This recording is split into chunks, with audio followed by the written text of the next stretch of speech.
Bab 4. Nasionalisme. Sebelum Malaysia mencapai kemerdekaan yang dimiliki pada hari ini, Malaysia yang dikenali sebagai Tanah Melayu pada suatu masa dahulu telah berusaha sedaya upaya untuk menentang penjajah yang datang ke Tanah Melayu dan sekaligus merampas hak-hak orang Melayu. Banyak yang telah terkorban, tetapi dalam masa yang sama, muncul beberapa orang tokoh yang telah bangkit menentang penjajah dan secara tidak langsung, semangat nasionalisme di dalam diri mereka ini terbit dan menjadi pendorong utama untuk tetap berjuang. Sebelum perbincangan diteruskan dengan lebih mendalam, apakah maksud nasionalisme? Nasionalisme ialah satu ideologi yang mencipta dan mempertahankan kedaulatan sesuatu bangsa atau negara dengan mewujudkan satu konsep identiti bersama bagi sekumpulan manusia. Gerakan anti penjajah sudah berlaku sejak bertahun-tahun dahulu dan salah seorang di antara tokoh yang telah menyertai gerakan anti penjajah ini ialah Don Said. Penentangan yang berlaku di antara tahun 1831 sehingga 1833 telah merekodkan di antara penentangan yang paling awal dan ini telah dilakukan oleh penghulu Don Said di daerah Naning, Melaka. Don Said berang kerana tanah yang sepatutnya menjadi miliknya telah dirampas oleh British dan British secara suka hati mengambil daerah Naning dan meletakkan Naning di bawah daerah mereka, sedangkan Naning ialah milik Don Said. Sebagai balasan, Don Said ingkar dengan apa yang diperintahkan oleh British dan Don Said enggan menghantar 1/10 daripada hasilnya sebagai ufti kepada negeri Melaka. British mengambil keputusan untuk menghantar tentera mereka kepada Don Said bagi mendapatkan Naning. Seakan-akan tidak pernah wujud istilah berdiam diri, penghulu Don Said secara beraninya telah menentang semula British. Seperti peribahasa bersatu teguh bercerai roboh, penghulu Don Said telah mendapatkan bantuan ketenteraan daripada Yang Tuan Ali dari Rembau, Syed Shaban, penghulu Ramai Darajat, Datuk Kelana Sungai Ujong serta penghulu Gemencing. Dan mereka semua telah berjaya mengalahkan 150 orang tentera British pimpinan Kapten Willie yang berusaha untuk menawan tabuh yang terletak dalam daerah Naning. Pada tahun 1832, sekali lagi, British dan 1,200 orang tentera telah menyerang Naning. Pada kali ini, Don Said tidak dibantu oleh mana-mana pihak dan Don Said berdepan dengan kekalahan. Don Said dipaksa untuk menyerah diri dan dibawa ke Melaka. Begitulah kisah di mana Don Said telah menerapkan semangat nasionalisme di dalam diri untuk menentang penjajah-penjajah yang telah datang ke Tanah Melayu dan sekaligus merangkumkan nasionalisme awal di Tanah Melayu pada tahun 1800. Kini kita beralih pula kepada penentangan di Sarawak oleh Linggit. James Brooke atau namanya Raja Putih Sarawak ingin mengambil tanah-tanah yang berada di Sarawak dan mendapat tentangan yang hebat daripada pemimpin-pemimpin tempatan. Tetapi dalam masa yang sama, James Brooke telah memberi reaksi dengan menyerang daerah-daerah tersebut. Linggit yang merupakan pemimpin kaum Iban pada tahun 1849 telah melakukan penentangan kepada British dengan menyerang kapal Nemesis di Patang Lupar tetapi tewas. Walaupun tewas, kita dapat lihat di mana penentangan yang dilakukan oleh Linggit itu melambangkan nasionalisme awal di Tanah Melayu. Kini, mari kita fokuskan kepada penentangan awal di Sabah oleh Mat Salleh.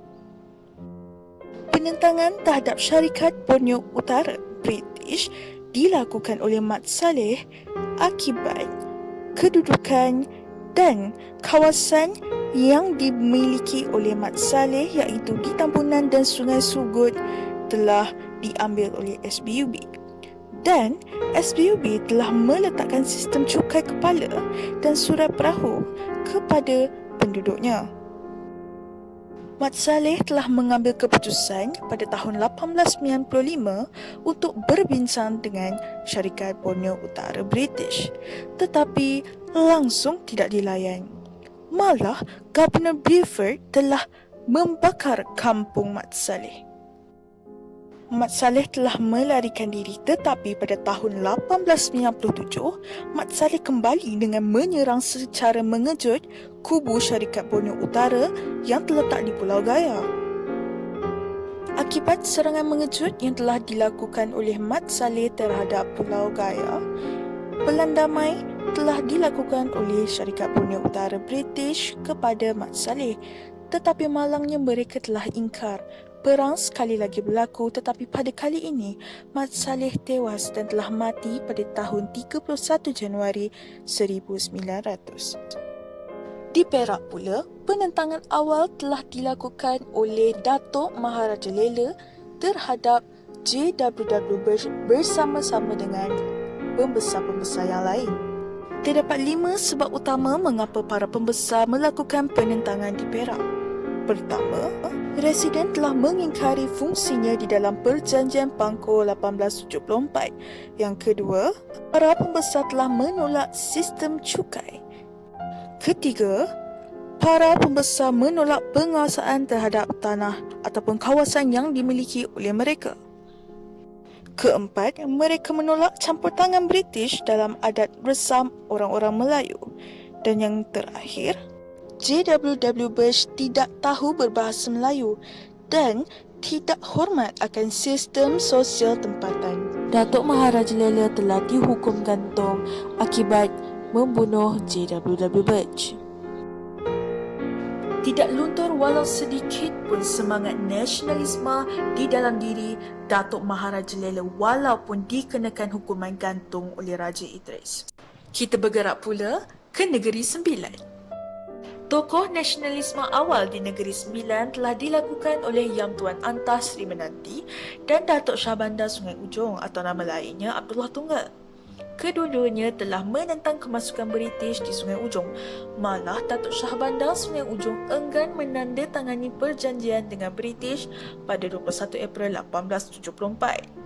Datuk Syahbandar juga menentang Datuk Kelana Jaya Sungai Ujong iaitu Syed Abdul Rahman yang mempelawa British untuk campur tangan dalam pertikaian mereka. Datuk Kelana Sungai Ujong membuat satu keputusan yang amat drastik dengan meminta bantuan daripada British, sedangkan British merupakan penjajah ketika itu. Sebab-sebab penentangan Yang Tuan Antah ialah British telah menduduki Sungai Ujong.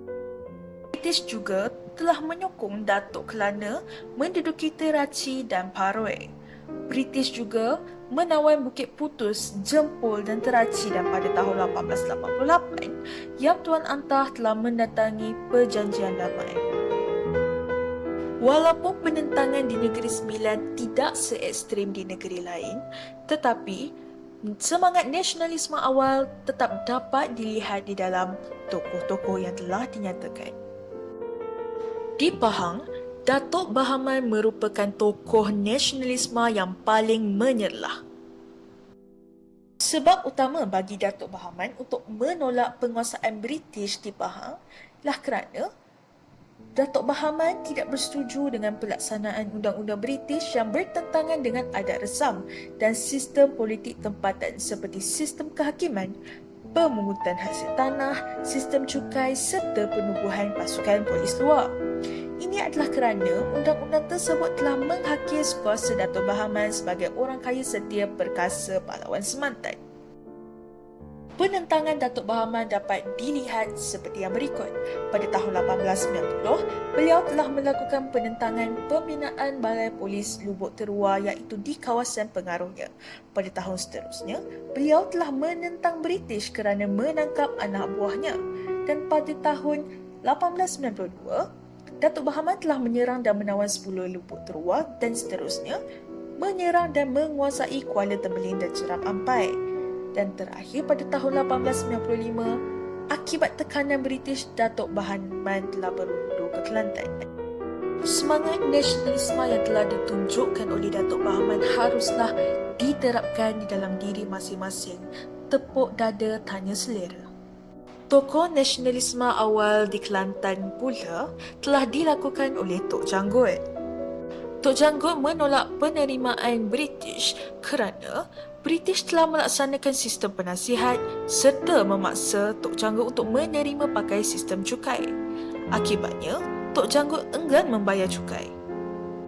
Terdapat banyak pertelingkahan yang berlaku di antara Tok Janggut dan British.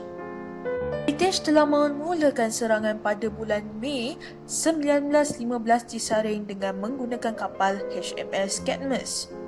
Dalam pertempuran tersebut, Tok Janggut telah terkorban dan mayatnya diarak ke seluruh pekan Kota Baharu sebelum digantung di pasar dalam keadaan kepala ke bawah dan kaki ke atas sebagai amaran kepada masyarakat tempatan yang berani menentang British. Sesungguhnya semangat nasionalisme yang dimiliki oleh Tok Janggut memanglah benar lagi sahih. Di Terengganu, semangat nasionalisme yang tinggi telah ditunjukkan oleh Haji Abdul Rahman Limbong yang merupakan seorang ulama. Sebab penentangan Haji Abdul Rahman Limbong ialah Haji Abdul Rahman Limbong menentang kerana tidak berpuas hati dengan sistem cukai dan undang-undang tanah British. Tetapi kesan yang kita dapat lihat terhadap Haji Abdul Rahman Limbong ialah beliau telah diserang oleh 50 orang polis dari Singapura, malah ditahan dan dibuang negeri ke Mekah.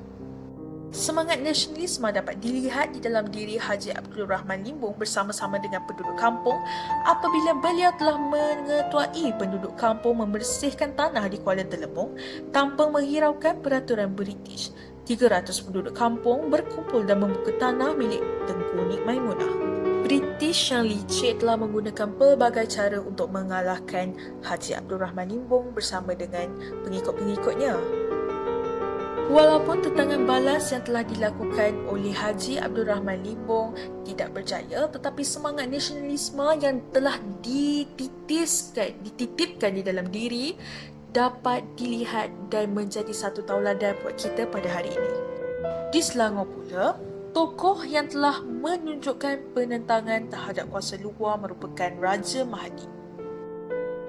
Penentangan ini dilakukan sekitar tahun 1867 sehingga 1874. Dengan ini, Perang Kelang tercetus akibat daripada pertentangan di antara Raja Mahdi dan Raja Abdullah.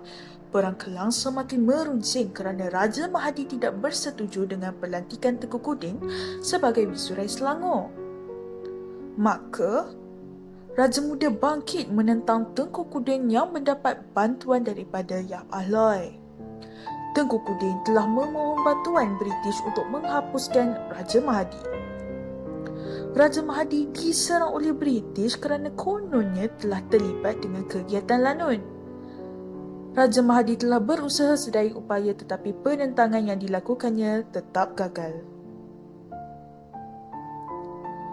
Penentangannya berakhir pada Mac 1874 dan beliau telah melarikan diri ke Sungai Ujong. Dapat disimpulkan bahawa semangat nasionalisme sepatutnya diterapkan di dalam diri setiap anak muda supaya penjajahan tidak akan berlaku lagi. Pernah dikatakan sejarah akan berulang. Haruslah kita menentang perkara tersebut daripada berlaku. Sekian, terima kasih.